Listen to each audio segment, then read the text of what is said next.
Most bankers aren't ready to help you until after their third cup of coffee. But with Central National Bank's after-hours service, you don't have to wait for the bank lobby to open to get help. You can contact us from 6 to 8:30 in the morning or from 5 to 10 in the evening, and we'll connect you to a real, live, local person who can answer questions and fix problems 7 days a week. Bank different. Bank Central. Central National Bank. Member FDIC.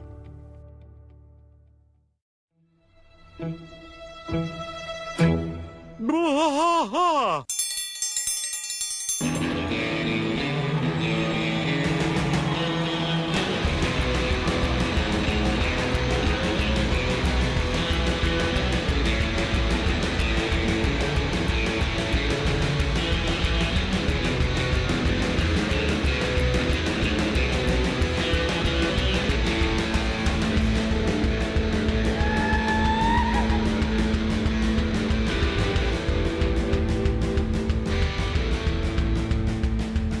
Bwaaa trash fight all through the night, deep in the heart of Texas. The trailer park is nice and dark, deep in the heart of Texas. Dad drinks his brew and he spits his chew, deep in the heart of Texas. The TV blares, but no one cares, deep in the heart of Texas. Here we go! Hey there, everybody. Welcome to Bwaaa, Bwaaa. King of the Hill Rewatch Podcast. I am Mike. And I'm Rusty. Rusty, Season 3, Episode 15, Sleight of Hank. 15. Right. Yeah. What do we got? 22, 24 in this season? Something like that? Something like that, We're yeah. getting close. We're getting there. It won't be long, man. We'll be on Season 4. What are we on? You said right now 15. Yep, we're on 15. Yeah, there's only 25, so we've only got 10 more to go. There you go. 10 more weeks. 10 more weeks. 10 more weeks of Season 3. Decide to make it really horrible in our life and record it 6 or 7 times a week. Whew. Yeah. Last week was something. Oh, it was fun. 5 episodes. Yeah, it was great. It was Five great. Yeah. episodes. All right, so we did a whole week. Yeah, man. Yeah. Yeah, man. I guess, would you want to go ahead and start it off with the fan letter Yeah, and let's everything do real that. quick? Let's do this. Yeah, Okay, yeah. so last week, Tuesday, we had a guest episode with Jordan, and Jordan has sent us a She gift sent us a lot and of stuff, letters. is Yeah, what a she gift did. and a letter, and Yeah. I thought it was anthrax, but it happened to be pocket sand. Pocket sand. So we're good. Yeah, Yeah. Nothing biological, just sand. So yeah, she sent us a letter. I was gonna read it on air. These are Here- so sweet. Yeah, they are. So it's kind of funny because one of them is really like unique. One particular one she sends is kind of like unique to the area that we live in. Yeah, I don't even know that she knew that. She necessarily. probably didn't. Yeah. I'm gonna guess she didn't know that. Yeah. And That's so cool. So the area we live in has a world famous mammoth site, and it's a death site Run of a by group mammoths. run by mammoths. Yeah, Yeah, it's weird. The You go only living take your mammoths. ticket But it's one of the things that our town is known for is mammoths. And actually behind me when we record, Mammoths and there cults. is a mural of Mike's that is a mammoth. So the mammoth thing was kind of unique to Waco. So we thought that was pretty cool. Yeah, it's very cool. Jordan. You didn't even know it. And yeah, you weren't even aware of it. So that makes it even cooler. So let's read this letter here. So it says, it's titled to Rusty, Mike, and Mason. It says, I just wanted to say how much I have genuinely enjoyed every minute of the podcast. I have been watching King of the Hill for most of my life and have watched it in its entirety countless times. Your show has brought me so many laughs and makes me look forward to Monday every week. nice. Thanks to each of you for the unique aspects you bring to the show. Also, a huge shout out to anyone involved in the production of the show. It's easily in my top 3 favorite podcasts. Well, if it's in your top 3 favorite podcasts, we kidding, have to man. be your top 3 favorite podcasters at least. Please accept these emotional support squishmallows and this handful of pocket sand to show my gratitude. Wimatanye, That's so funny. Heart Jordan. So thank you. We appreciate Jordan, I'm telling you right now, I love the fact that you sent these Squishmallows. It's great. that. Yeah, get us your shirt size. We want to get you a shirt. Yeah. We Send need us to your send you shirt some size stickers so and we some can get shirts you and like a stuff, yeah. handful of stickers and a shirt or Yeah. something. And But what I was, yeah. Thank you so much. But what I was going to say is you could have just sent me this baggie full of clumped up sand. and you would have, and I would have been been, ecstatic. oh my God, that's so funny. Yeah, it's really great. Right, so where is she in California? Where was No, she? Georgia. Georgia, that's right. Yeah, she's in Georgia. So this is Georgian sand. ATL. Yes, ATL sand, if there's sand in ATL. Oh, wow. Well, there's not anymore. We've got it. Yeah, we got it all. We got all the sand We got that all was the left in sand. ATL. It's such a small beach. There's lots of powdery substances left in ATL. Sand is not one of Sand them. is not one of If you were looking for sand in I'm Atlanta, serious, I'm though, sorry. Jordan. Thank you so much. You're very, very Yeah, we sweet. appreciate it. No, that's Yeah. great. And it's wonderful to get feedback. Yeah, and if Any you're kind of new feedback. to the show, last week, whole slew of episodes for you guys to go back and go check out. Also, if you want to find us, you can find us at Linktree,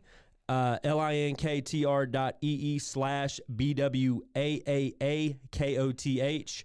That's BWAAAKOTH. And that's like all social medias. You can also find us at roguemedianetwork.com as well as a slew of other podcasts. So, so now we're here. We're on episode 15, season 3. We started at the bottom, and I believe we are here now. Yes, we are. Isn't Well, that I've how been the reading song some that the kids podcast love strategy stuff, and that was one of the strategies that it said is to do your drops at the stop in the beginning. And Yeah. I don't know. I get out of the habit of doing it. I'll do it once, and then we'll forget about it for like 6 weeks. But Drop, stop, and social. I just wanted to get everything for everybody, so everybody's Stop, drop, and caught social. up. There's lots of stuff for you to watch. Yeah, we if you're talking Or about the listen to. network and looking at other shows, we signed 5 new shows this past week. Oh wow. 5. Yeah, it's a big deal. That It's is a big deal. That's we good got stuff. a couple that are pre-existing shows that are coming under the network Yeah. umbrella, and then some new shows that are starting, which are really exciting. Oh, that is exciting. Yeah. Well, we are at season 3, episode 15. This is Sleight of Hank. Yeah. You know what's unique about this episode, Yeah. though? It is the 50th episode of King of the Hill. Oh, is it really? Yeah, we have reached the 50th episode of King Well, of the Hill. And we're in there. Congratulations. Mason, could you play some sort of party sound? Yeah, thank you. There we go. I love that. Yeah. That worked. We'll take All it. right, so we're starting off at the Hill House. Bobby and Peggy are painting clouds in Bobby's room. It's an odd sort of beginning. Yeah, it's weird. It's different. Because It's a really weird, What like, prompted the clouds, you think?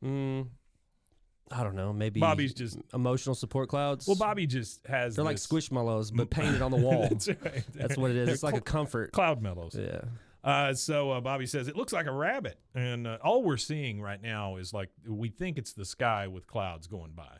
Yeah. But he says, it looks like a rabbit. Peggy says, oh, I guess that's a tail, huh? Very good, honey. What else do you see? He said, that one looks like a pig. No, wait, maybe it's a ham. Which is a big stretch, Bobby. It is a big Go stretch. from a pig to a killed pig to who's a now ham. a cured ham. Yeah. She says, Bobby, in your imagination, there are no wrong answers. And he says, look, Mama bee. She goes, well, yeah, I guess that could be maybe a puffy little wing. And then we see a bee actually fly in. And the bee, like, comes in and hits the wall. He goes, we even fooled a bee. She goes, well, that's because bees are stupid. Fool an owl, and then we'll talk. Which I think is just one of the best Fool an jokes owl, ever. and then we'll talk. Yeah, that was one of my favorite jokes of the whole Owl, show, actually. and then we'll talk. That's Then we funny. go into the credits. That's a good joke. That's a well-written It joke. is. It is a well-written very, joke. very well-written We joke. go into the credits. We got no bell. We got no yell. Hank comes in the front door. We can hear him come in as they're still in his room painting these clouds on the wall. You hear him come in the front door, and you hear it close, and he says, guess who sold 3 barbecues today? Bobby says, Dad, in here, I'm painting my room. Well, all right, son, you can finally wear those overalls without being embarrassed. That's funny. That's great. Bobby looks down. I don't think Bobby's ever embarrassed by anything he wears. No, but he just introduced embarrassment to him. Like he looks down and there are like these tan overalls with some and paint on them. Yeah. He's never been embarrassed before. Peggy says, I'll get the fun saver. She's always, that's her go-to, is the fun saver. Always got to get that little disposable camera. Got to get it in there. Isn't that what all moms did in the 90s, though? It was always a battle to get the camera out before the moment died. I don't remember my mother taking a lot of pictures. I just don't remember that. Yeah, my dad was the picture taker, but Really? either way, I feel like it was always a scramble. It was like the moment is only going to be able to capture for so long before it collapses. Now, wait, we did have well, maybe so. We had a Polaroid camera. Okay. You know, one Yeah, of like a those. film camera? Yeah. Like That a actually 35 shot millimeter, out No. It shot out the Zapruder Polaroids. film? Yeah, Yeah. Zapruder. That's exactly it. One day we were in Dallas and we Yeah. saw, The babushka was the babushka. Your mom was cold that day, and she had like a shawl sure. on. Yeah, she puts on a shawl. We're standing there with our camera. There we go. So Are you the man on the knoll? yeah, we need to go outside. So Hank says, yeah, wait a minute, hold on. This is our son's first paint job. Do we really want him to remember it looking all blotchy? And Peggy says, those aren't blotches, those are clouds. He says, huh? You painted clouds? And Bobby just so proudly says, white puffy clouds. I mean, just like white puffy clouds. He says, this is a boys' room, not a daycare center. A boys' room should be blue. I'm painting it back. And this is kind of Hank being a dick. Yeah, no, I'd say it's him being a dick. He kind of starts off the show being a dick. And he is kind of a dick throughout this show, to be honest with you. This whole episode, he's pretty much Hank being a dick. Yeah, he's not a real likable guy throughout this. And there's really no like there's really no like offhanded backwards justification for any of it either. Like he like how he tries to justify things and there's like a sliver of justification in it. There's like zero. Yeah, there's really nothing there. There's no real story to be learned or anything. Well, I mean, we get to the end and it's sweet, but it still leaves all of this crap on the table. Like, I don't know, just how I've never seen so much disdain for magic. So he starts, he grabs the roller and starts painting the blue over the clouds. And Peggy says, Hank, please do not stifle him. If my son wants to stare at clouds, and Hank interrupts and says, then he can look out the dang window. He can see all the clouds he wants. Bobby says, not at night. So what is it? What is the clouds? What is it like? Does it represent too much whimsical? Like whimsy? I guess. Is he too whimsical for Hank? I guess. He's thinking a boys' room is blue. It's got football posters. You know, God forbid Bobby show any tendencies that are not all American male. You know? Absolutely. Peggy says, at night you can see out that window. The only thing you can see out that window is Bill dancing with his mop, which is lovely, and that pays off later. Hank keeps painting. We're now out in the alleyway, and there's only 3 of them. Hank has not shown up yet. We hear, yep, yep, yep. And then Hank comes in. He walks up last. He's got blue paint on his white shirt, which I got to wonder how many shirts Hank has like that, you know, because that's what he wears every single day. Yeah. Unless he's got the Strickland propane shirt on. The blue shirt. Yeah, the blue shirt, the blue button. But he's still got the white shirt underneath it. But, you know, there was it was a teacher or a coach or something. I can't remember what they were exactly. They would not allow you. No, it was ROTC. If you wore like a white shirt like that, like a plain white T-shirt to school, they would ask you why you're wearing your underwear. Like the commander, like he was the commander in the Navy and all this stuff. They would be like, "Well, that's underwear. That's not a shirt. You need to start wearing a shirt to school, not underwear." I believe they are called undershirts. Is Hank just wearing an undershirt everywhere he goes? I think Hank probably buys a little bit better than like the Hanes no tags. Kind of like the Duluth. Yeah, like he the buys Duluth a thick, little better, like a workman's white shirt. Yeah. Okay. I think if you looked real hard, you might see the word Dickies on some stuff that Hank owns. Yeah, maybe you Wrangler. Know what I mean? Yeah. Wrangler, definitely. Yeah, not Levi's, Wranglers. Yeah, Wranglers. Or Lee. Or Lee Stranglers. Jeans. What about a Lee? Oh, some Lees. Some Lee dungarees. Lee dungarees. I don't know. I think Hank would shell out for the 501s. You think so? Yeah. I don't think he needs to. I think he's good with an all-American metal zipper. Like you start putting those nylon zippers in there, or you start putting those buttons in his fly. Yeah, you start having too much plastic everywhere and all that. Yeah, I don't think he's going for it. You need an all-American metal zipper. Anyway, Hank wanders up and he grabs a beer and he's like, "Yep." Dale says, "You don't even know what we're talking about." He goes, "All right, what is it?" He goes, "Nancy's birthday's on Saturday, and I'm throwing her surprise party." He starts handing out invitations. Yeah. And one of the greatest names of any place in Arlen, Abracapasta, Magic Dining and More. And he just like, ugh. Hank hates this idea. Yeah, Dale says, "Yeah, I've been spraying their kitchen for roaches and silverfish, and, well, until business picks up, they're paying me in free magic shows. You have to come." You already said yep.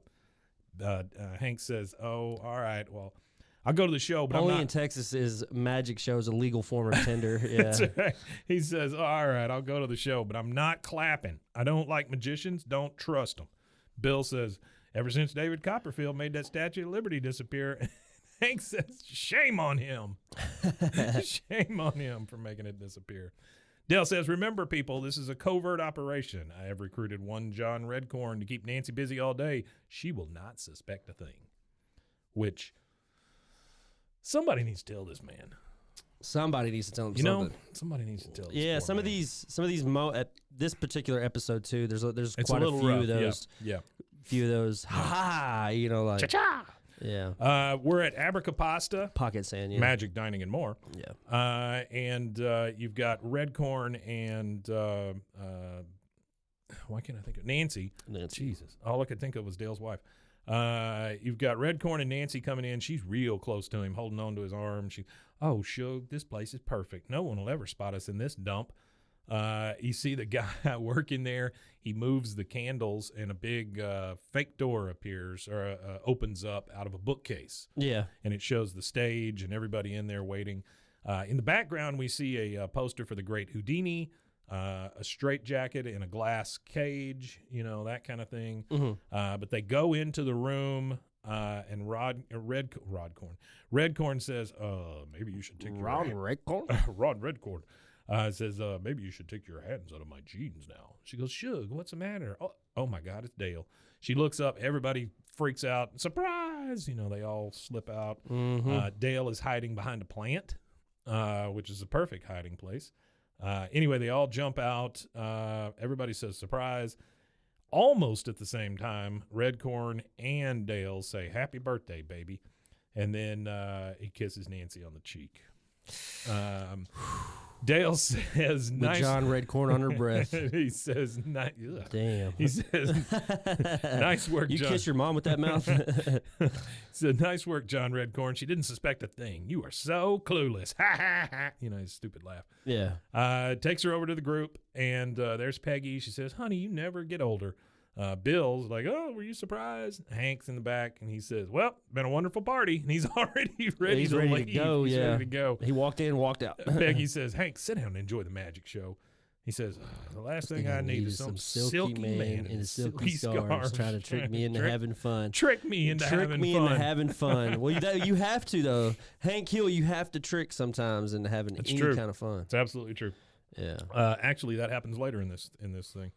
And so the announcer comes on, the spotlights are turned on.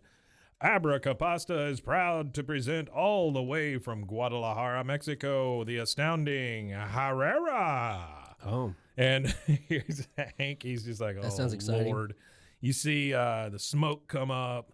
The guy comes out. He's got a big hat on. He's kind of dressed like a bullfighter.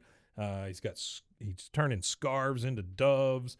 Bill is extremely excited about what's going on the stage. He thinks it's just the best thing he's ever seen. Bill, honestly, is probably the most pure soul on this show. Like, Bill, he's an idiot. He's an idiot. And he's forlorn, and he can't give up on Lenore. But his intentions. Oh, these moments of like childlike innocence from Bill, though, are very appealing to me.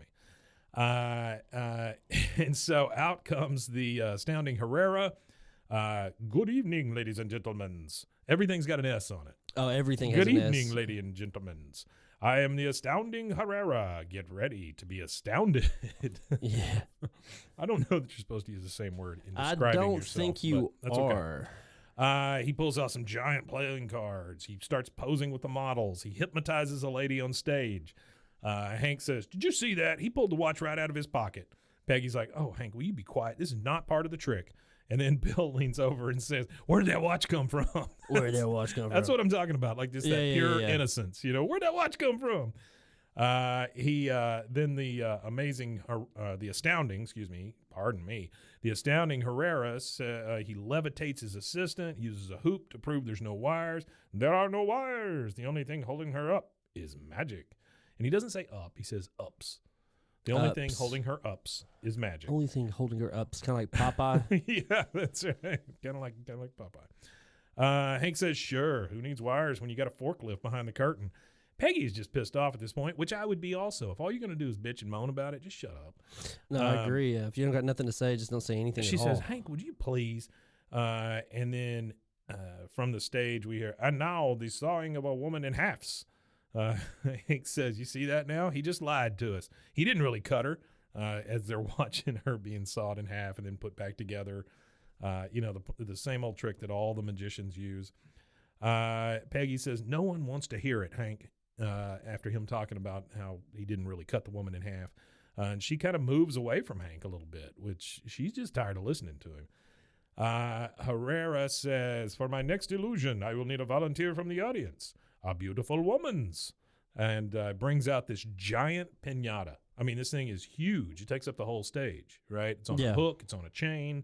He's got all his assistants helping him bring it out. Peggy's like, oh, well.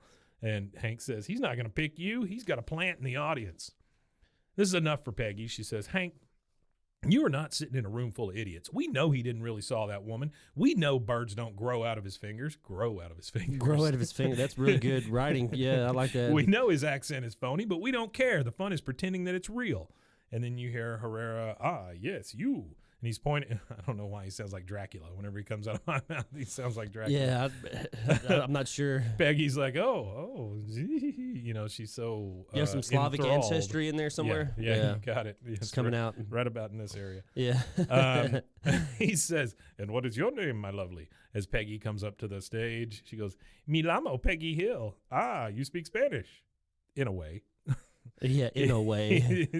Then you must know Not too many ways. that most piñatas is filled with candies, and este burro is no exception, but the sweetness I am filling it with is the sweetness that is Peggy Hill. Oh, my God. You talk about getting to Peggy. That's it. Ooh, She's melted. Lord, she will. She is melting. Hank just looks disgusted. He's like halfway down in his chair, arms crossed, just disgusted at what's happening on the stage. I'm not sure what's happened with him with magic, but he does not like it when he can't figure something out. You know, I think no, he doesn't like it. I think that's what it is. Is it's more like Hank knows how everything is built and how everything is constructed and put together, and he can't you know just deconstruct the magic. Yeah, he can't figure it out, and it pisses him off. And I think that's what makes magic fun. It does, and it's not tricking you into having fun. You're just being entertained by somebody who's good at sleight of Hank. Well, or hand, sorry. Sleight of Hank. So they padlock Peggy into the piñata. But wouldn't a piñata be easy to break out of? Why would you padlock somebody to paper mache a paper mache donkey? I think it's all a distraction. Okay. He's blindfolded. He gets the stick from his assistant, and it's set on fire. I mean, this is a huge production for this thing taking place at Abracapasta, where there's no business. Yeah, this is a crazy show for it's expensive. Italian restaurant. Honestly, when you look at it, it seems expensive. You know, it might be like you pay for the show, you don't pay for the meal. Yeah. So you pay $40 to sit down and see the show. Yeah, sure. But then kind of like medieval times, you know, you pay for the show and they give you the food. Well, but that's what I was going to say. They don't give you utensils. Oh, really? You got to eat everything with your hands? At medieval times, that's a part of the allure. They give you Pepsi, but you have to eat everything with your hands. Now, I've been to the Magic Time Machine, which is a place in San Antonio that's kind of like everybody's dressed like a character. All the rooms look different, all that kind of stuff. I've never been to they have a pizza place like that where the rooms are all different and everybody's different in each room. Oh, really? Yeah, Paparollo's. Oh, here? Oh, yeah. The rooms are different, definitely. Not the people, though. Wouldn't that be funny, though, if that was like their gimmick? Like each person was themed to the room that they're in? Yeah. And so the amazing Herrera says, or the astounding Herrera, sorry, it says, I will take 3 swings at the barrow. If Miss Peggy Hill is lucky, I will miss. Will she get lucky tonight? And then he gives a big laugh. 1, 2. 2. Ay, Dios mío. Ah, Dios mío. Will astounding Herrera strike out with Miss Peggy Hill? We shall see. 3. And then he goes to swing at the piñata, and Hank is already on stage, grabs the fire stick. I just understand why he's so mad. Like, he says, golly. All right, that's enough. Get out of the donkey, Peggy. We're going home. I would Get out of the donkey. I would have felt really bad for Chris Rock if Jada Pinkett was married to Hank. Oh, no kidding. Oh, he would have. It would have been a boot in his ass. Oh, that would have happened way faster. Yeah. And so Herrera says, but I still have one more chance to hit on your wife. And the audience just laughs. He goes, all right, mister, I've had enough of your tomfoolery. Let her out of there. He says, as you wish. And he strikes the piñata, and it's this is all in slow motion. It catches fire. Nothing's left. But and he's sitting there screaming, too, at this time. Oh, yeah. Like, he's Nothing is left but the frame, and then some confetti pops out, right? Yeah, and he screams, where's Peggy? You bring back my wife right now, or I'm getting the manager. I'm getting the manager. And then they pan back, and she's sitting in her chair. Well, she goes, I'm right here, Hank. Yeah. She's sitting at her table drinking a Corona. The audience gasps, and Hank's just like, "Whoa, how'd you do that?" He goes, "I cannot break the magician's code, and neither can my lovely assistant." All right, that's it. Nancy's birthday party is over. Like, Hank has the ability to just shut it down. He does. You know? In that group of people that he exists in, Hank is the guy that can say, you know what, fuck this party, it's over. He starts to storm off, and from behind him, Herrera holds up these keys, and he says, he will not get very far without his keys. Ladies and gentlemen. You gentlemen. Yeah, you gentlemen. You thief, I'll kick your ass. I'll kick your ass. I'll kick your ass. Poof, a big cloud of smoke, and he's like, what the? And then here come the assistants out to dance around in ponchos and hats, and he is just gone. Right?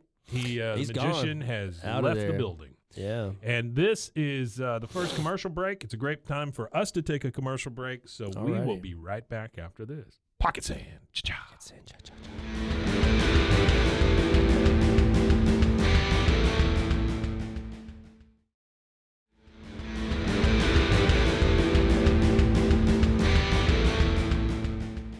All right, we are back. The next scene is, once again, we're in bed with Peggy and Hank.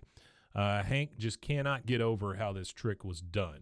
He's really, really trying to figure it out. He's just laying awake, saying things, and getting Peggy to try to tell him how it's done. He goes, a trap door? Nope. Mirrors in the... Nope. Rotating stage. Will you stop it, Hank? I promised Herrera I would not tell, and there's nothing more important to a magician than keeping his secrets, probably because so many of them are gay. What a generalization. Yeah, that is a... He says, well, you made a promise to me, very too. 90s statement. And this is the part that makes me think Hank's a dick in this one. He goes, well, you made a promise to me, too. Love and honor and obey. And I want you to obey me when I tell you to tell me how that trick was done. Yeah, that's kind of shitty. That's kind of crazy. She said, I couldn't imagine telling any significant other I've ever had in the entirety of my life. You obey. I want you to obey me when I tell you to tell me. That's almost like... if I was like outside as a delivery guy, like delivering something, and I heard that, I'd be like, "Is he about to beat her? Yeah, is this like a domestic abuse situation?" Yeah. Peggy, blink twice. Blink twice. She says, "You just can't stand it that I know something that you don't. Well, get used to it, Hank, because I will never tell you how that trick was done. Never, ever." He goes, "Oh, so Herrera, is he?" She goes, "Yes, of course he is. Now leave me alone." So obviously Herrera is gay, she thinks. Yeah. Next morning at breakfast table with Bobby, Peggy is telling him all about the trip to Abracapasta. And she says, then the piñata exploded in a shower of candy. He goes, wow, what kind of candy? She goes, Jolly Ranchers. He goes, oh, my God. She goes, but poof, I was gone. He goes, where were you? She goes, back in my seat.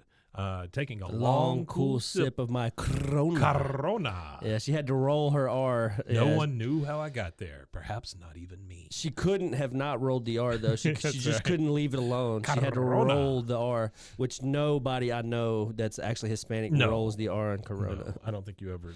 Nobody says Corona. There's no trill on Corona. Could you give me a Corona with extra limon? So Hank comes in. He goes, would you stop filling his head with this nonsense? Bobby, there is a perfectly logical explanation for your mother's brief disappearance. He says, I'm listening. He goes, well. I just like how he talks about it, too. It's just so, clinical. You know what I mean? It's like. He goes, I'm listening. He goes, well, you see, and then Peggy just sighs. And she goes, all right, I will tell you. It was magic. He goes, I knew it. Was Bobby's magic. like, I knew it. Hank says, aren't you late for school? He goes, it's Sunday. He goes, what about Sunday school? And I don't know that I've ever seen this before, and I don't know how many more times he does it, but the what's written in the script is the word oop, O-O-P, and then when you watch it, booby. when you watch is that your French, Bobby? Yeah, booby. When you watch it, Booby. Hank goes, what about Sunday school? And Bobby goes, oop. And just makes that face like, oh, my God, he got me. I forgot all about Sunday school. We're now at church, and I wrote down, do we see this church? But, of course, we do. I remember as we go it's through. the Methodist church, isn't it? Methodist church. Yeah, it's the one where they make the lutefisk. The lutefisk. So the Sunday school teacher, which I don't think we ever get her name, She goes, and I will dwell in the house of the Lord forever, growled the bear. The Sunday school teacher. Let me look. I don't know that we do get her name. Nah, we don't get her name. I just like Bible verses being told by growling bears. I like hearing Bible verses, period. I just think that, like, well, you could get ready. You could literally, like, open it and just pick one and just read it, and I don't know. Love me a good Bible verse. Can't beat it. You hear the church bells ring, kind of like school bells, and she goes, "Oh, before we go, children, I want you to know I want to know who everyone's doing their Bible report on next week." Bobby Hill, he goes, "I'm going to do my report on Jesus." She goes, "Oh, I love Jesus. Jesus is good, Bobby, very good." Like, who else are you picking? I mean, if you got to do a Bible report, are you picking Moses?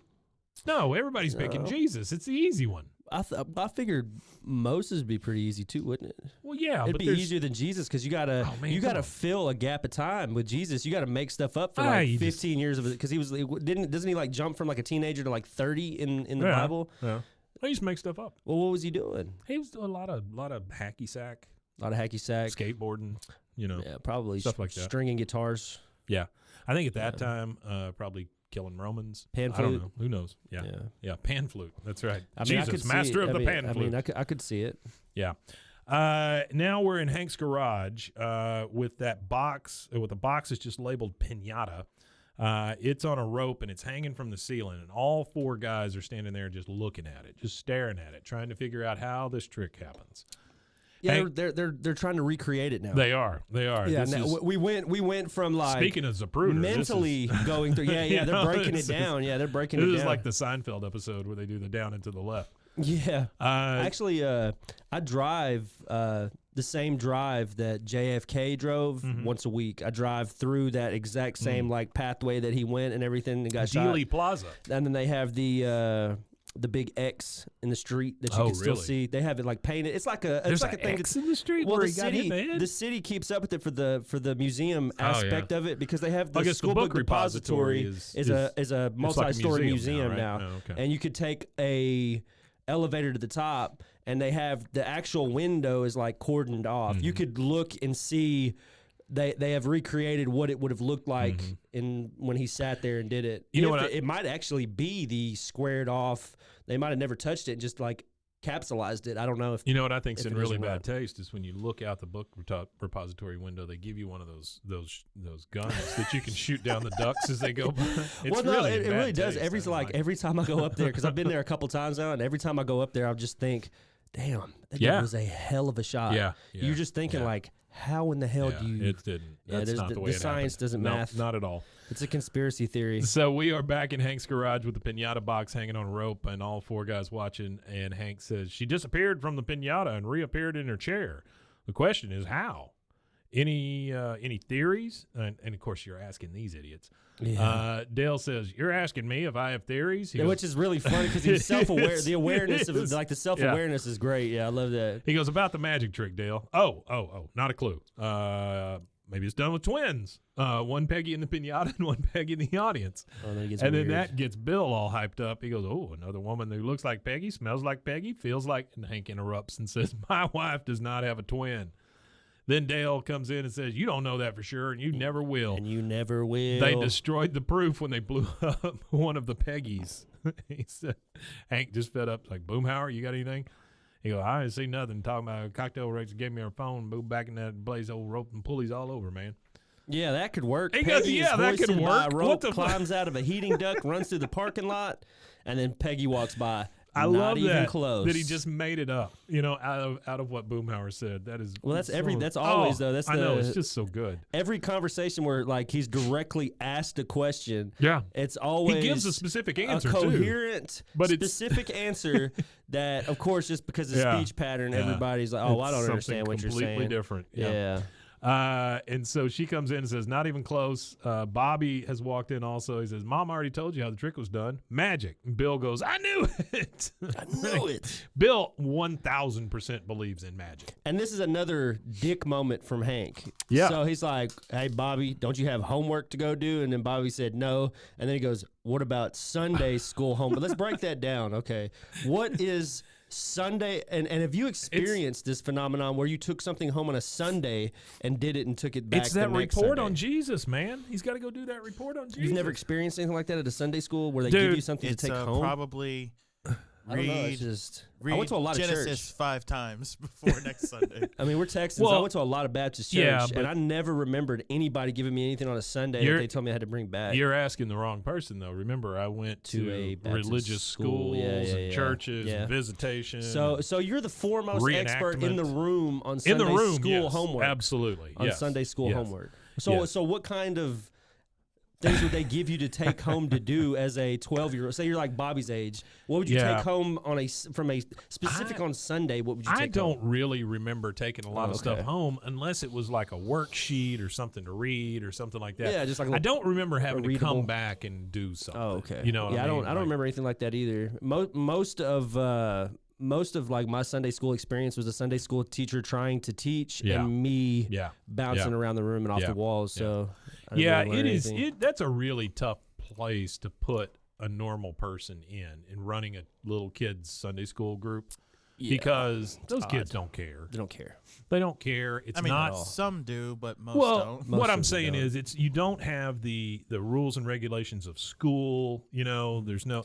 Anyway, It's the weekend, and they are aware. Well, and that's not the thing only- is you are aware that it is a Sunday, and you're in a building that is Yeah. not home or Well, a park or whatever. and you know, not you're only aware of that, it's like everybody's supposed to be nice to each other. Yeah. It's all supposed to be uplifting and all that stuff. Because when I was a kid, it was used as my parents' escape from kids for like 4 Yep. or 5 hours. Yeah. Because Wasn't school already that? No, well, my dad worked all day, my mom Yeah. worked all night, but on the weekends that was like the time they got together, and the Yeah. only time they got Yeah. together without kids present ever Was was Sunday the school. 4 hours of Sunday school. Yeah. But I picked up 4 on it hours? quick. Well, it's church. You know, you go to church at 9 in the morning, you do Sunday school, then you go to the Oh, to shit, I like guess it was chapel that and all long, that. So it'd be wasn't like it? Yeah. Like 8:30 9 in to the 12, morning. yeah. They would drop us off at like Yeah. 8:30 in the morning. Yeah. It'd be like 1 o'clock nearly when we got picked I up. guess you're right. Yeah. So he says, "What about Sunday school homework?" And Bobby goes, "Oi!" Just Oi. puts his head down and walks off. I didn't just- realize there was actually a thing. I thought Hank was just very not so subtly telling Bobby to fuck off. Well, I think he was, but he was not so subtly, but he using was trying to church as a- direct him into Yeah. doing something. He Yeah. wanted him to be productive after he fucks off. It's like if you're gonna go Well, away, that's all go that- away with productivity. Well, that's all that Hank knows. yeah, he wants him to you be gotta go productive. do something. Yeah, just go be productive. Yeah, he's never going to tell Bobby, just go away. No, You know, he's he's gonna tell always him to gonna go tell do him to do something. something, yeah. Isn't there a lawn that needs mowing near you? Yeah. So now we're in Bobby's room, and Bobby is trying out his report on Jesus in front of Peggy and Luann, and he's reading on on one of those old steno pads. You know what Yeah. I'm talking about when I say steno pad? Isn't it like a spiral, but it's at the top? Yeah, it's like a curly pad at the top. At like the top, it's got like the little, yep. I I drew a picture Blue's for some Clues, reason of it. Yes, like the handy dandy yes, notebook. Yes, it is a handy dandy notebook full of Jesus. He says, Bow, bow, bow. I couldn't resist. "We just got a letter." letter. He says, Face here. "This beginning of miracles did Jesus in Cana of Galilee and manifested forth his glory, and his disciples believed on him. What do you think?" Peggy's like, seems It's a little boring. And Luann's like, yeah, boring. He goes, but I copied it right this out is of the really Bible. funny. And then Yeah. they just switch 180 Oh, degrees. well, yeah, I didn't mean I didn't mean boring. I didn't mean boring. And Luann's yeah, like, they oh, don't no, even- not boring, not There's boring. not a word for it. Yeah. He goes, no, you're right. It stinks. And Peggy says, because you're not creative with it. Okay, when I substitute teach a history class, I don't just read the Declaration of Independence. I maybe read it in a funny voice. You know, hey, we the people. You see what I'm saying? Just imagine being that is your like interpretation or how you think Yeah. every time you think of the Yeah. Constitution you think You of think- hey, you think hey, Fat hey, Albert reading we the the Constitution? people and we're the more perfect union. Yeah. Hank knocks on the door and comes in and goes, let's go, Luann, we're late. Peggy says, where are you going? He goes, out. Out. He never says that to Peggy. Peggy goes, out. And Luann says, yes, out. To see the astounding Herrera at Albert Picasso. She just can't hold it in. Yeah, She 'cause just busts wide open. He's got to figure out how it's done. He goes, Luann. Bobby says, can I come too? Peggy says, Bobby, no, honey. Your father is just going to tell you how all the tricks are done and possibly ruin magic for you forever. Now, wouldn't you rather stay in your room and do some homework, huh? Hank just looks at him and goes, ready? He goes, Yes, I'll get my coat. Yeah, You're not keeping Bobby there. No. We're now at Abracapasta, Which again, this is kind of it's kind of funny that Hank's going to do all this because in trying to escape magic and trying to like shun it and everything, he has to actually pay to go watch it be performed to like discover or figure out whatever his curiosity is. And it's really funny because he wants to keep Bobby away from it all, but he has to go to do it. So he's like, well, Bobby will like this, so I'll just take him kind of thing, because he could have made Bobby go do Sunday school homework again, you know? That's true. That's true. Destroy the monster. Destroy You the must monster. become the monster. To become the monster. Yeah, there you go. That's right. So we are back at Abracapasta, and now you've got Hank and Bobby and Luann watching, and they're doing the cut the lady in the half trick. It's what's going on stage, and he's telling Bobby she's got her legs pulled up to her chest. And Bobby says, so those are fake feet sticking out of the box? He goes, if it's that obvious to you, imagine how I feel. Again, such a backhanded dick thing to say. That is a dick thing to say. If it's so obvious to you, imagine how I feel. Yeah. Jesus. And then the Herrera says, for my final illusion, I will need a volunteer from the audience, a beautiful woman's. They're bringing out the huge piñata. Hank says, okay, Luann, like we practiced, just all whispering to her. She jumps up, starts waving. Ooh, ooh, ooh, yes, please, please, please. He goes, in the back. Yes, please. In the back. Yes, please, please. Luann doesn't get it that he's calling on her. Yeah, she. Finally, she's like, oh. And then she goes up there and she goes, I won't really disappear. I won't really disappear. I won't really disappear. Telling She's herself very that intelligent. as she's going. It reminds me of, like, she's very intelligent, but it's like Elle Woods from Legally Blonde. Oh, yeah. Yeah. Super That's a good- ditzy, yeah. super, but amazing lawyer. Did you see the You know, amazing at everything that she does. Did you see the Clueless commercial during the Super Bowl? I did see the Clues commercial. Alicia Silverstone's looking her age. She does look a little bit closer to her age now. Yeah, she looks a lot closer to her age. But I thought it was funny. I mean, it was I thought good. it was great. There was a lot of good commercials. You know, Clueless, written by the same woman who wrote Fast Times, right? At Ridgemont High. No, I did not know that. I did not know that was the same person. They're Same they're people. both very good movies. They're very close to each and they're other, very honestly. good. And they're very good as far as Slice of time being movies. being culturally on point for that Yep. Absolutely. small 2 or 3 year time frame 100%. that those movies are relevant in. You dick. So Launched a lot of careers. Yeah, launched some people's boy, you're not careers. even And one kidding. of the guys from Scrubs, from Clueless. Yeah. The black guy from Scrubs. Yeah, Yeah. he's one of the friends. One of the friends, Can't right? remember Yeah, his yeah. I name. can't He's all remember in his the name. he's in the T-Mobile commercials I don't. now. I with really the other need guy. to go back and start that show from the beginning because I've Scrubs? never watched it. I've only caught an episode here or there, but Yeah. my think it's the same sister here. has told me that it's definite. Oh, it's there's- like a start to finish watch. There's It's really tons that of good. devotees for Scrubs. That was a big show. Donald Faison. Donald Faison, thank you. Boy, I would have known 100% who that was had to said his name first. You know what I Yeah, mean? yeah. But yeah, I could if you pressed me. The other There's guy's no way. Zach something. Zach Galifianakis. No, not Galifianakis. Zach it's Braff. Zach Zach Braff. Graff. See, I always want to say. Graff and Faficus. I always Yeah, want to that's his name, say. Graff and Faficus. I always want to say Galifianakis or Braff or Zach. I don't know, somebody else. Zach somebody. Zach Flamin' Hot Cheetos. Doesn't Zach do a podcast with you? There is that Zach. Yeah, Yeah. that's not the Zach I was thinking of, but yes. So Y'all should check that one out. That one's pretty good. It too. is Bros, Foes, and Heroes. Check it out at Bros. RogueMediaNetwork.com. Foes and heroes. There you go. That is us singing. And so she is trying to convince herself that she's not really going to disappear. She walks up to the stage to get into the piñata with the It's funny that astounding she's psyching herself hurrah. out though. Like she's psyched out about it. Oh, like, yeah. oh my gosh, I'm gonna disappear. What's gonna happen? Well- Where am I gonna go? What alternate dimension will I be in? She, like Bill, has a real like innocent, thought and yeah, she's speech very. and Yeah, everything. she is. She naivete. Yes, very much so. So now she gets up there, and the trick goes differently this time because the astounding Herrera gets into the piñata. He goes, and now I step inside the piñata. Hank jumps up, and he's just like standing in the audience, pointing at the stage and screaming, "No, she's supposed to go in there. That's not how you do the trick." And then you hear applause and psst. And the astounding Herrera, once the piñata goes up in flames, is sitting right next to Hank, taps him on the shoulder, and says, "Have you figured it out yet?"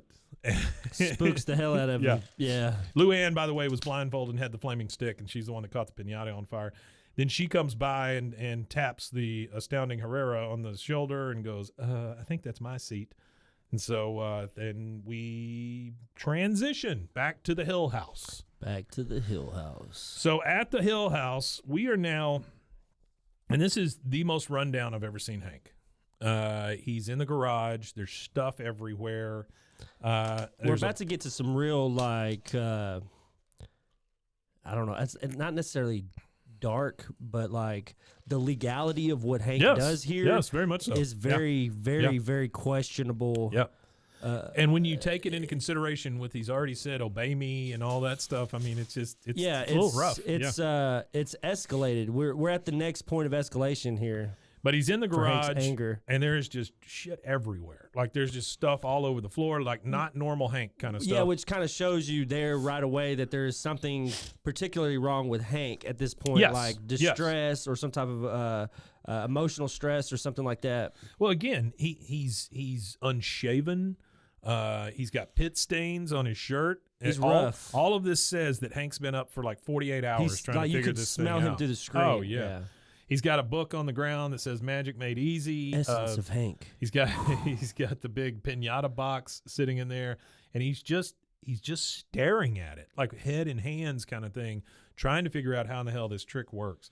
Finally, he rubs his eyes and he goes, Peggy, come here quick. I figured it out. She comes running in and goes, all right, how's it done?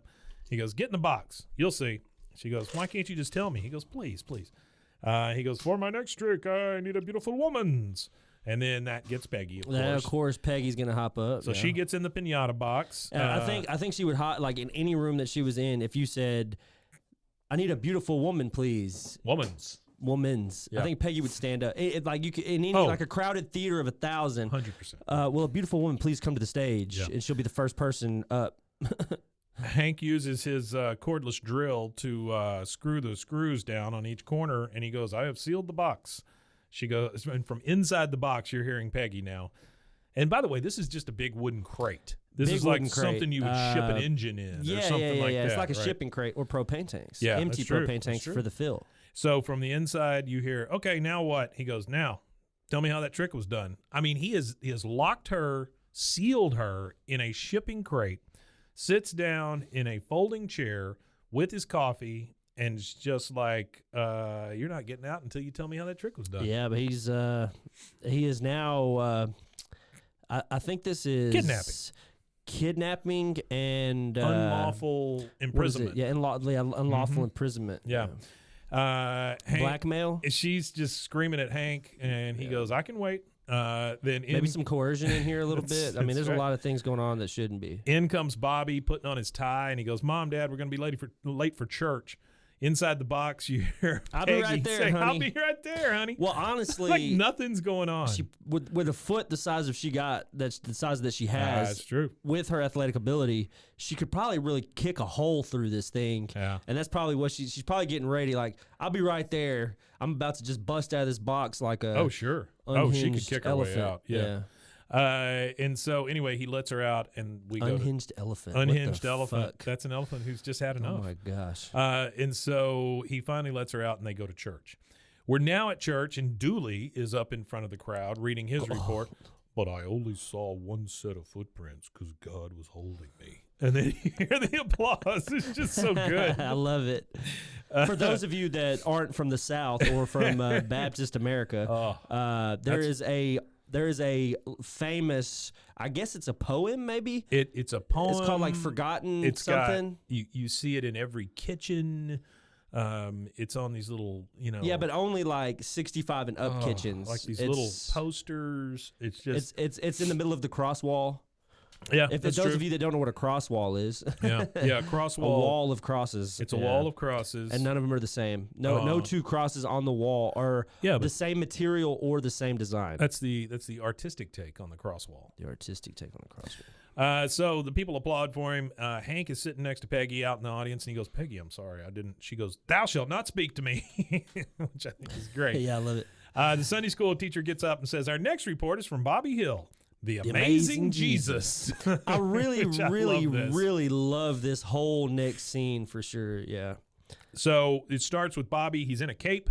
Because if you're trying to teach kids about Jesus, this would be a better way, a more... Oh, sure. I don't know, if you want it to stick in their head and them to leave remembering everything you just said, you've got to be electric. Oh, yeah. If you just go in there and said, the blood of Jesus Christ. Well, it's again, it was like him reading it in front of Peggy and Luann. It just didn't have any power. That's to how it I don't whatsoever. understand how they made Catholicism so interesting to like indigenous people, like how they found it so. Yeah, I don't get it. It had to interesting. be the magic part of it. I think it was the food. Could have been the that food as well. security. I think is really because the Spaniards or the colonizers, not just the Spaniards, but the colonizers they all had secure food. Somebody gave me a compliment yesterday and said I was one of the good white people, not one of the colonizers. That's good. I mean, that's a compliment. Okay, thank I would you. take that. Appreciate No, it. I would take no, that. I took it. I would take that. Took it the spirit it was offered. Yeah. All right, Bobby is up in front of the whole Sunday school, and this is not just the Sunday school. I mean, this is the whole church. And they're up there doing their presentations. Oh yeah, they're at the what we would call as a youth in the day we would call it big church. That's true. I forgot about that. I don't understand big why church, we called little it. church. I don't know why we called it big church. Well, that's because all the had- big people were Well, in you there. had kids church and you had big church. Big church. And I was too rambunctious for kids church. Catholics, and, big church. I actually, whenever I had to be in big church after like the kids section of church, like the Sunday school, and then we went to there. Well, usually the other kids would go off and they would go do something else.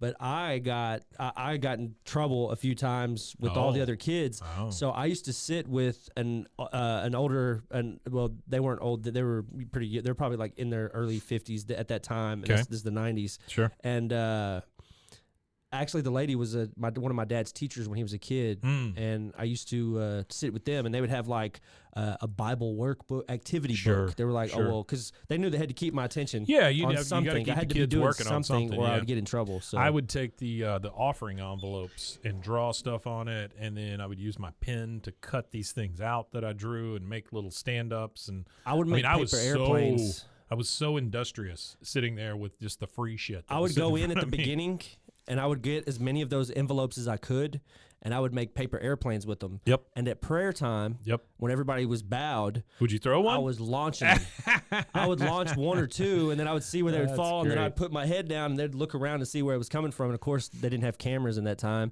I'm sure every church now, it's crazy to think, but I'm pretty sure that probably every bigger church that has the funds probably does have their cameras on their congregation nowadays. I would think so at this point, just because of getting Not past even the security, pandemic. not even like security stuff, like just for the purposes of filming their audience and filming their stuff and putting it out as content and stuff like that for churches, because they're some of the biggest content creators on earth. And then somebody using it later as their spank bank. Bobby is up in front of everybody with his cape and his magician materials in front of him, and he goes, "Good morning, ladies and gentlemen. I am the amazing Jesus, Son of God and Master of Prestidigitation," which the crowd kind of looks at each other. What is that? What does that mean? Prestidigitation? That is a magic. word I actually magic. have to look. Oh, just magic. Yeah, that's what it Okay. means. He goes, "Thank you," and nothing has happened, by the way. Specifically, magic tricks performed for entertainment. So Right. it's that specific of a word. It's usually that's crazy. Usually, specific. it's up close I like magic too. Like, I like words like that. That is like kind of like David Blaine, like street magic, right? That's like prestidigitation Yes. or whatever. Like like a busker, but yes, kind of like the But what buskers do. But the magic busker. the magic busker. My favorite Who Coming album. now. Yeah, The coming Magic soon. Busker. 2024, theater near you. The Magic Busker. So he goes, "Thank you," and nothing has happened. Nobody's Nothing. applauding. Nobody's saying Nope. anything. He goes, "Has this ever happened to you? The followers want a glass of wine, but all you have is water. Well, if you're the amazing Jesus, no problem. Water into wine. It's a miracle." John 2:11. He says John 2:11. Now, I like how he's got his references here at the end. You know, he puts all his works cited. Let me read you the John 2:11 from the New International Version. Oh, the New International. Okay. What Jesus did here in Cana of Galilee was the first of the signs, though, through which he revealed his glory, and his disciples believed in him. So there you go. There's John 2:11. Praise be. He says, "Thank you." And then the audience is kind of whispering back and forth at this point. He goes, "Now we're going to need something to go with all this wine, maybe some bread." Pulls out one slice of white bread. Says, but how are you going to feed all these hungry people with just one slice? No problem if you're the amazing Jesus. Amen. It's a miracle. And he unveils a full loaf of Ladies bread. and gentlemen, Mark 644. Mark 644. Yeah, what's Mark 644? From the New International Version says the number of men who had eaten was 5,000. That's the entire Bible verse. Yeah. It's just a number. Anyway, he unveils the big thing of bread and he goes, thank you. And there's some people gasping. There's like awkward clapping. Crowd really doesn't know what to do. In the back, you see some guy, and I don't know who this guy is, but he stands up and he starts doing the cut thing across his throat to the school teacher. It's kind of this particular topic coming up in this episode is kind of funny because there's kind of a mockery of Jesus type thing that's going on in the media right now. Damar Hamlin, the Bills cornerback who had the cardiac incident, he had worn this jacket. Yeah, the Super Bowl jacket. It was at the Super Bowl, and media went nuts with it. Did it have Jesus on it? I actually have an image here. Of course, you guys are gonna have to look it up on your own. Damar Hamlin. Yeah. The image here. I remember seeing the jacket. That's the image on the jacket, and he said it's an artistic expression. He said that. Wow! It says eternal. And it's got like a puppet-looking Jesus on it, and then like paper doll pieces you can put on the Jesus. Well, if you look at Jesus' face too, I mean, he's kind of disfigured and beat up and stuff like that, and people took it as him mocking Jesus, and then on the other hand, he said it's just art. It's an artistic expression, and I think that's the funny thing about religion. It'll have groups of people arguing over a fucking jacket. That's the whole point. Whether of it you is, can draw a picture of my prophet or whatever. That kind of thing with like the Hebdo Charlie stuff in France and stuff like that. My buddy was actually stationed in Poland when that happened in France. Really? And they shut that all the military stuff. They were like, you can't go anywhere, you can't do anything because those type of things, especially since Europe's condensed. They leave a ripple, and it leaves like an eerie feeling all over Europe because those type of things could literally happen at any moment. They don't have the same measures and stuff that we have. No, not at all. They don't have the security of an Atlantic Ocean that we have either. That's true too. Two different oceans. That's we're secure in a different way. Yeah. And then we hear Bobby say, and now for my next miracle, I'm going to need a large wooden cross and a couple of volunteers. And Hank and Peggy both in unison. No! Yeah, we got to shut that one down, Bobby. Next thing we see is we're all driving home in the truck. Hank is, of course, yelling at Bobby. What you did was wrong. You're supposed to love Jesus, not make a mockery of him. Peggy says, next bumper sticker I see, you'll get up here and you will honk like the Dickens. I love that one. A great joke. That's like the owl. That's up there with the owl joke. That's honk a top tier. Yeah, that's a top tier one. Bobby says, I was just trying to make Jesus interesting, like Mom told me. Hank says, your Lord and Savior does not need any help keeping people's interest. Bobby says, or Peggy says, I thought Bobby would make a lamb out of cotton balls. He goes, now they're going to stick us in that dang newsletter. I don't want to be in the thoughts and prayers of anyone just because I'm Bobby's dad. Peggy says, well, you're the one who dragged him down to Abracapasta and told him how all the tricks were done. You just have to take all the mystery out of life, don't you, Hank? Hank says, don't blame me. You're the one who got him all worked up about magic. And then you get this close-up on Bobby's face. You filled his head with puffy clouds and Jolly Ranchers. Well, the biggest thing is you see Bobby's face real close up. Oh, yeah. He's the just close really up on his starting face. to get depressed because he feels like it's his fault that his they're parents fighting. are arguing. Yeah. And this is like the first big argument. Yeah. Well, it's not the first big argument because they argue about a lot of stuff. Like they've argued about the cigarettes and all that. Like they fought over cigarettes, like a three-way battle for the cigarette kind of thing. Yeah. But this is the first time where you see like Peggy and Hank arguing to where it affects Bobby negatively. Yeah. He goes, you filled his head with puffy clouds and Jolly Ranchers. What did you think was going to happen? And then it transitions from Bobby's sad face to Bobby's sad face, but he's outside now sitting next to Joseph. And it's a great transition because it just moves Bobby's background. Bobby doesn't, his facial expression. It's all the same, yeah. Changes so the you background. know he's been depressed. Shout out to Wes Archer. So Bobby says, my folks yelled at me on the way home, and then they stopped yelling at me and started yelling at each other. They're still yelling at each other. It's all my fault. And you can hear them inside yelling at each other. Joseph, of course, sage with his wisdom, says, Sometimes my parents fight, but they have a rule. They never go to sleep angry. They always make up before going to their bedrooms. I just realized that is not his voice, but that's okay. Yeah, no, it's not. Bobby says, how do they make up? You sound like some like Montana fur trapper, like you're out there like a French fur trapper trapping beavers. Yeah, I'm going to trap them beavers. Joseph says they do something nice for each other. Like my mom buys my dad a carton of cigarettes, and my dad buys my mom a duffel bag with his frequent smoker points. Is that what they were called? Frequent smoker points? I just called them Camel Bucks. They had Camel Bucks. Because I saved the Camel Bucks. Which different ones they have? They had Camel Bucks. They had Marlboro Miles. Was that it? Were they the only two? Winston had a program I think Winston too, didn't they? had a thing, but I don't know what they were called. Winston Wonder Bucks. I don't know. The Winston Dude Bucks. I've told this story, I believe, before though. But I collected so many of those Camel Bucks that I got a Sega Game Gear out of it. That's a habit. Which is a lot. That's a healthy. Or it's a lot. An unhealthy habit, but a healthy habit. Sega Game Gear. Somebody broke into our house, and that's the only thing they stole. I did get a lovely Zippo lighter one time though that had a flaming 8-ball on it. Yeah, well, my one of my exes, she they had like cleaned something out for somebody or something, like a storage unit or something like that, and it had a ton of like camel gear in it. Yeah, like all old like the camel t-shirts. Camel shorts. Well, you know, if you ever see somebody with one of those camel like satin jackets on or something, they was putting them down. There's some cancer somewhere. Oh, they're putting them back. Somebody gotta be some cancer. If it wasn't cancer directly, they inherited that jacket from probably somebody who died of cancer. A cancer non-survivor. Bobby says, "Yeah, I'll get my parents to do something nice for each other. That's even better than my plan of turning them both against Luann, which is wonderful. Maniacal. This whole episode is just everybody a bunch is of just a jackass, backstabbing jackasses. Y'all need to get along. So they need some Jesus. They do need some Jesus. They need to get up there and honk like the Dickens." You see Bobby later, and he's putting a paint can away in his closet, and he goes, Mom, come in here quick. She comes running around the corner, and she goes, I've got soup in the microwave. What is it? Got soup in the microwave. He says, Dad must have done it. And he shows her the room, and the clouds are painted back on his walls. He goes, isn't that nice of him? Maybe it's just his way of saying sorry.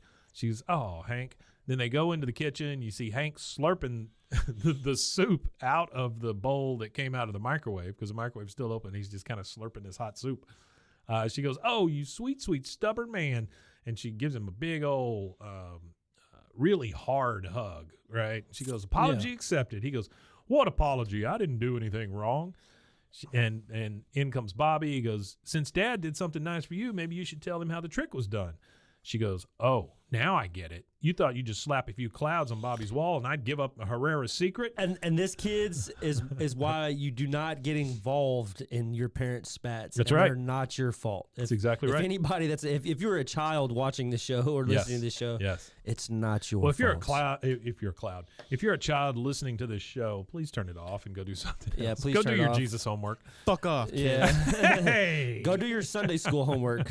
So she goes, you thought you'd put a few clouds on the wall and I'd give up Herrera's secret? Hank says, clouds? And he runs back into Bobby's room and goes, oh, Lord, they're back. She goes, nice try, but it won't work. He goes, I didn't paint these clouds. She says, don't lie to me, Hank. I'm not, and you don't tell me what to do either. Again, you don't tell me what to do. He's very assertive. Peggy says, well, I wouldn't dream of it. With no butt. She goes, I wouldn't dream of it, you pig-headed liar. Jeez, that's a low blow for these two. Pig-headed? Bobby, what is how that? Could what is pig-headed? Pigs are smart. When he's her sweet meat. How could he say that to her? He's her sweet meat. I don't know. They both go for the jugular pretty quick. But during this whole fight, Bobby runs back out to Joseph, and he goes, Joseph, I screwed everything up. Joseph, of course, paying attention as always, goes, hey, look what I can do, and does a fucking wheelie right down the street. Right down the street. Right look what I can do. Pardon my language, but he did it. He did a fucking wheelie. Look what I can do. You can hear Hank. Kind of like Stewie. Yes. Look what I can do. You hear Hank and Peggy inside still fighting. Bobby says, my plan completely backfired. Now they're fighting worse than ever. Joseph finally says, oh, man, do you think they're going to get divorced? What? Great job. Great job, wasn't Joseph. Even in Bobby's. Great job, it wasn't Joseph. even on the Saphir. It wasn't even in Bobby's. You know something I forgot to mention? Did you notice earlier on in the episode where you might have mentioned it, and I might have missed it, where the teacher called him Bubba? Oh, no, I didn't. I'm pretty sure in the show it might have been an audio mistake, like for the voice acting, they just left it in there. Yeah. But it sounds like she calls him Bubba. The first time she addresses him, I'm pretty sure she calls him Oh, Bubba. when she says Bubba Hill? Yeah, Instead Bubba of Hill. Bobby? Yeah. I just heard it as Bobby. I can't get too mad at Joseph for kind of saying that. No, 'cause- he's a kid and he ain't Sure. paying attention. And Sure. Oh, kids don't know nothing. No, yeah, I get it. I'm just commenting on the fact that Joseph is an idiot. That's Yeah. really all there is. Bobby's like, what? Whenever he mentions divorce, he goes, I don't know, they could, but don't worry, lots of people get divorced. Mr. Dotrieve got divorced, and then you look over and you see Bill in this big front window dancing with a mop, which not depressing at all. And then you hear the waltz, and then you hear the crying and all that, and Bobby starts tearing up at the sight of Bill dancing with a mop, thinking about what could happen to his parents. Yeah. We're back in Bobby's room, and Hank goes, the boy's 12 years old. What does he need clouds on the wall for? They don't even look like clouds. They look like...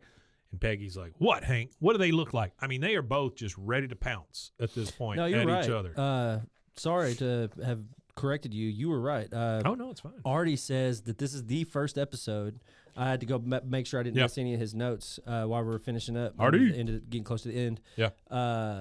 So he says that this is the first episode where Hank gets angry with Peggy, with the next one being Luann Virgin 2.0. But we have Whatever had the episode it is. cigarettes already, right? Yeah, but that wasn't really like... I guess not. They I were guess it kicking wasn't each really other a in the fight. shin. It was a fiend. It was like crackheads fighting over a crack of rock. They don't really hate each other. They're not really mad. They No, just, they just they want want the the rock. crack. It's Yeah. their crack, yeah. So you hear, boy's 12 years old. They look like, and Peggy says, Hank, what do they look like? What do they look like? He goes, well, like big white blotches of bad painting. She says, well, maybe someone with absolutely no imagination. I see all sorts of things. He says, well, if you ask me, you got too much imagination. Everything's all loop-de-loops and flibberty-gibbet. I live in the real world where men sell propane and propane accessories. What do you do? She says, which this sums up everything you ever need to know about Peggy. Yeah. She says, I trade in ideas. I am a substitute teacher and a professional muser. Okay, Peggy, that's not a good response. That's never going to... A professional muser is some dude who's sitting at a bar who says something very pithy or something But she like does that. the musings in the paper. they're Yeah, literally I don't Cliff. know. Cliff from Cheers. Yeah, that's Yeah, exactly that's right. it. Yeah, you're absolutely right. It's Cliff just from Cheers. Cliff from Cheers. He goes, yeah, well, ideas don't put food on the table. She goes, oh, really? Oh, really? Well, ideas decide how to prepare that food. He goes, and then propane cooks it. I win. She goes, you don't win. You don't. You can't. You just can't. He goes, I can't just what? She goes, you don't just what? What? Where's your imagination now? Where are those precious ideas? You need them to, huh? And she goes, It's Hank, some really like schoolyard. it's just shitty. some schoolyard shit. It's is what really it is. devolved It into feels just it calling is each super other names devolved. at this point. Is Yeah. we're like prehistoric right now, Yeah. And so finally, they just start kicking each other in the shins. kicking the shit out of each other. And, It's just very funny. and then here we honestly. go. It finally like we've got false imprisonment. We've got Now you've got We've got abuse. questionable language, and then now we have the ultimate But cherry on all of it, the shin kick. they start kicking each other in the shins, and then you see Bobby outside again with his head in his hands. He's on the curb just thinking he's ruined everything. And then he hears some laughing going on. And so he gets up, he runs inside. What's going on? You stop fighting, Hank. They're both sitting on Bobby's bed at this point. And Hank says, that's right. And Peggy says, everything's just fine now, honey. He goes, but how? Well, your mother kicked me in the shin. I kicked her back, and well, that's pretty much it. And he goes, that doesn't make any sense. He goes, Not a "Well," lick. He goes, well, sure it does. You see, I was mad. Your mother was madder, and we sort of, oh, heck, I guess it doesn't make any sense, but I guess it doesn't have to. There are just some things that you can't explain. And Peggy's like, that's right. So we've come full circle on this whole magic thing. We have right? come full circle, and then we get. Are we at the?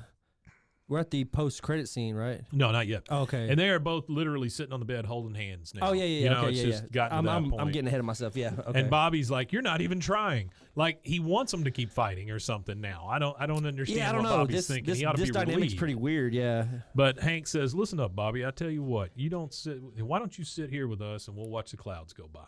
Bobby I think that's says, what I "Okay." think that's what it was. It just confused him because Yeah. they were just Yeah. literally at each other's Yeah. throats, kicking each other in the shins, Yeah. and then they started laughing at Well- each other. So I think Bobby thinks there's some kind of unhinged shit going on here. We've gotten over the magic thing. We've gotten over divorce stuff. We've gotten over the clouds at this point. I mean, Yeah. everybody's just like, They've got it all screw out, and they it's kicked each other fine." in the shins, and there's nothing to be mad about. Yeah. Once you kick each other in the shins, you're like, oh, well, what the hell are we doing here? You know what I mean? Very much seems like a fight. I At would have with least my he wife didn't where slap we her to the kick floor each because a other in the guy that shins. handles propane tanks and stuff like that all day. Yeah, he's got big shoulders. Yeah, he I would probably imagine. would. Big be- shoulders, no ass.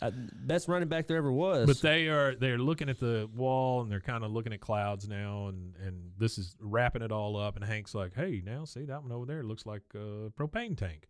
Bobby says, "Or a gummy bear." Peggy says, "Very good, both of you." Hank again, he's like, "Hey, that one looks like a propane tank too. And you know what those little ones over there look like?" And Bobby's like, "Propane accessories?" He goes, "Yes, but which ones?" He goes, "Spatula." He goes, "Well, now you're just guessing." Peggy, she goes, "It's a grill brush," and that's it. It's a grill brush. She It's a just grill brush. Decided it's a grill brush. Yeah. So now during the credits, because the episode is over now, but the credits start, and we now see at Abracapasta. So this is just go ahead and set the scene Yeah. up. So there was a Fox. This is shout out to Artie. This is some of the stuff he gave me. I couldn't remember the name of the show, but I knew what they were alluding to here. So at this time frame that this episode is airing, late '90s, early 2000s, there was a special. It was a series, and I think it ran often. They would, About the magicians? Yeah. They would do different tricks. They would go through and dissect the tricks and show you how they're done pretty much. So it was called, I think there was Secrets of Magic.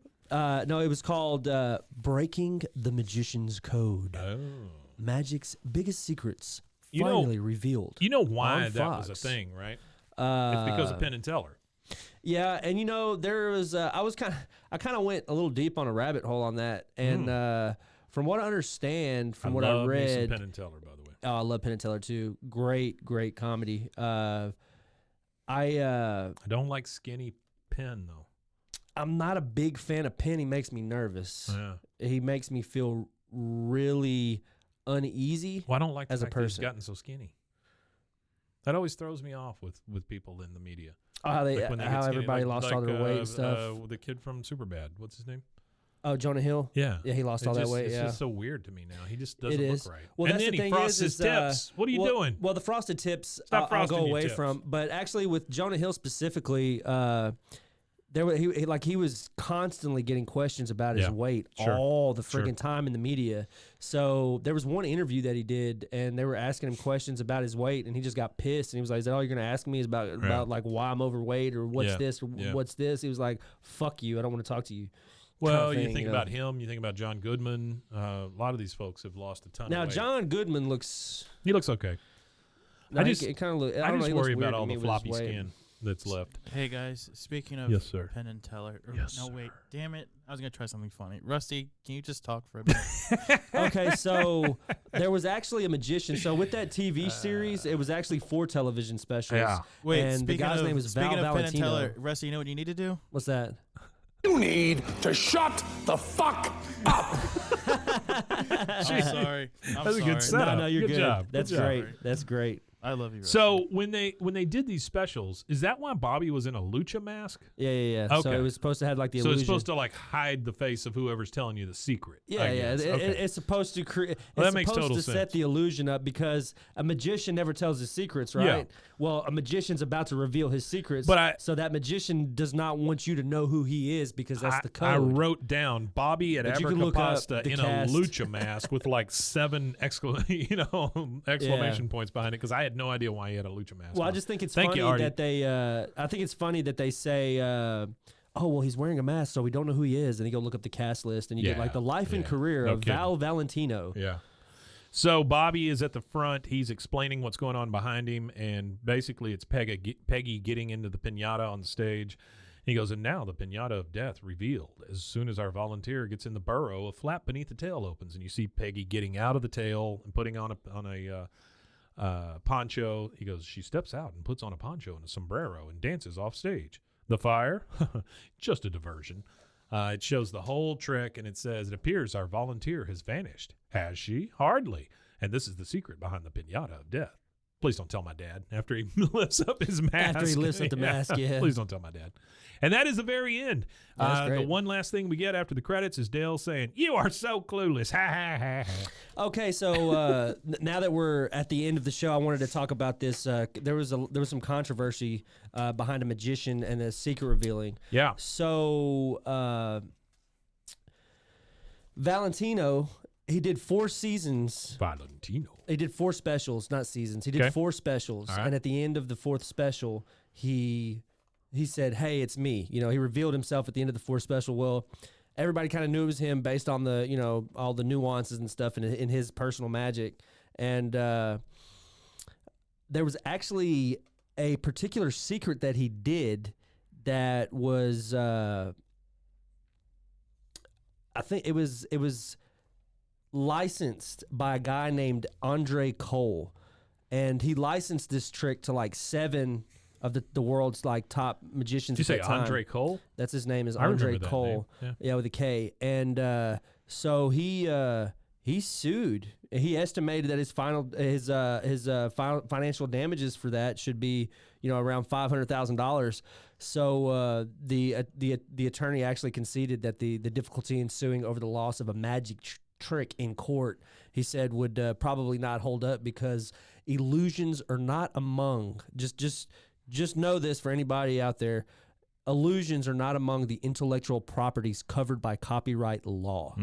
So you cannot copyright intellectual property in the form of magic. So if you could create a magic trick that is solely yours, you cannot turn that into a proprietary thing. It cannot be. Yeah. You could Well, that makes sense. pay to be performed, Yeah, that yeah, trick. Sure. But that trick could be stole from you and used by somebody else, Yeah. changed to however they Yeah. want to do their magic. No, kind I of don't thing. think magic tricks are And, proprietary at all. So he was just really like vilified in the money community for doing that. It really like probably put a damper on his career, but I'm sure that he got some money from it.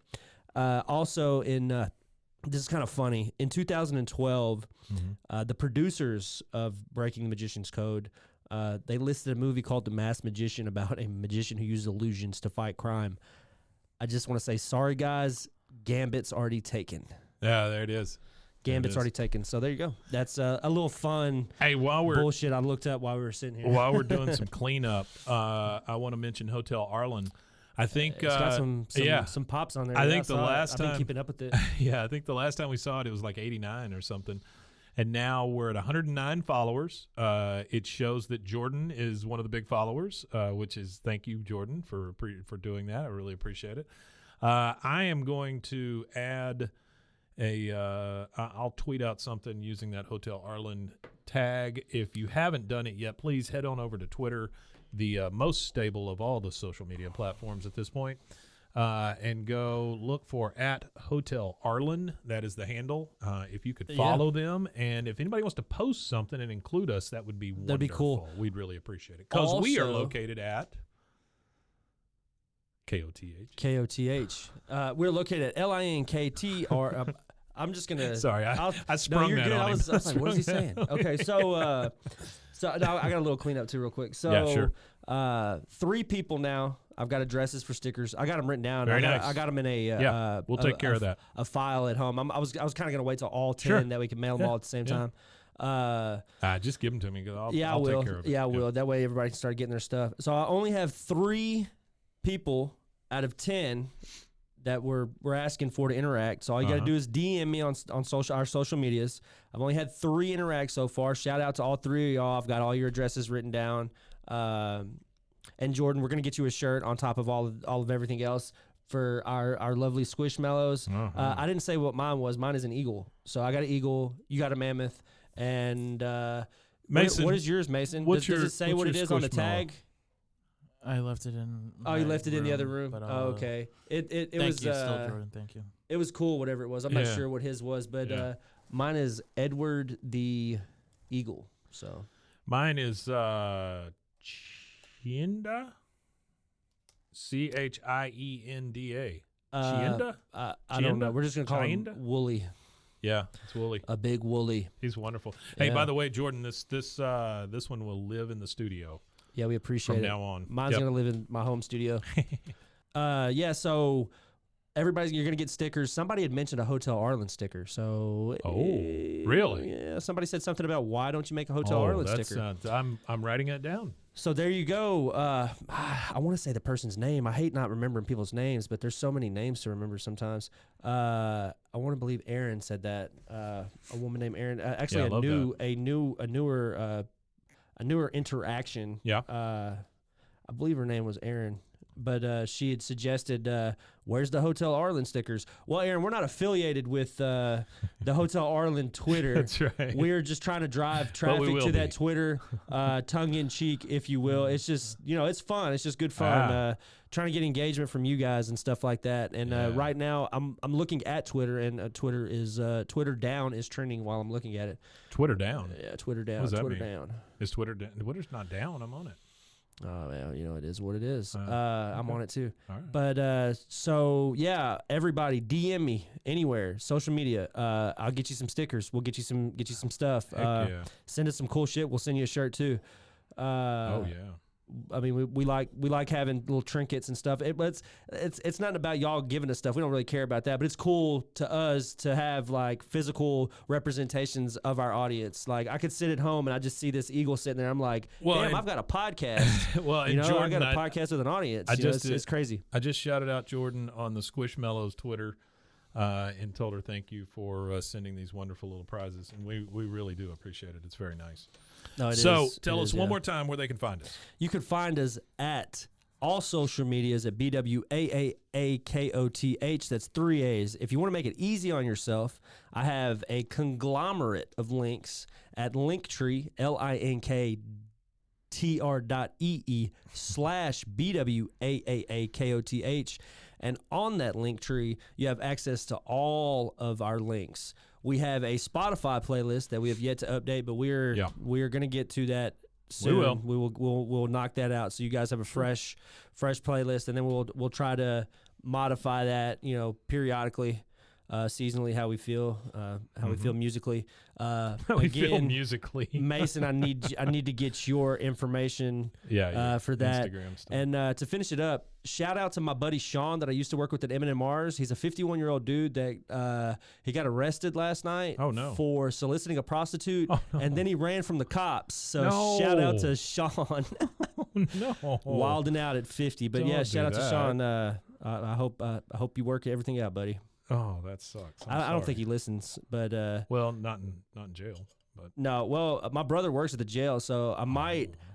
I'm trying to work out a deal with the overhead radios that they just play to where it's just Bwaaa KOTH in the jail where they're working out instead of it being music. It's just our podcast. Great. Yeah, and then you'll have them all saying "Wimitanye" to each other.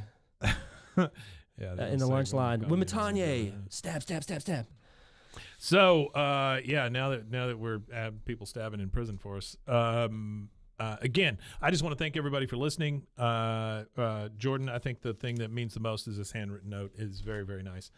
And it's just amazing to have great fans and people out there that listen. And I just hope that, honestly, we do make your Mondays a little better. So thanks again for listening. Glad. And we'll see. That makes our Monday a little better, knowing that we were making your Monday better. Dude, this will encourage me for a month or more. Oh yeah, I love it. So thank you again for listening. We'll see you next time for season 3, episode 16.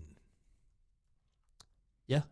Wimitanye. Squishmallows. Wimitanye.